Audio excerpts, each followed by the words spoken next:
बिस्मिल्लाहिर्रहमानिर्रहीम। अस्सलाम वालेकुम। देखती आंखों सुनते कानों को ऐनुल यकीन चैनल पे खुशामदीद।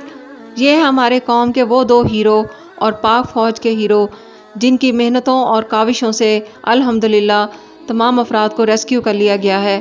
उनकी मैं करीब से वीडियो भी आपको दिखाती हूँ जो वहाँ पे केबल कार में लटक रहे थे। वीडियो ज़रूर देखिएगा। अल्लाह ताला का लाख लाख शुक्र है कि अल्लाह ताला ने इन सब की हिफाजत फरमाई।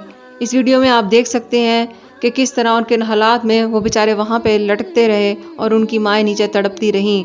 अल्लाह ताला तमाम औलादों को उनके माँ बाप के लिए आंखों की ठंडक बनाए।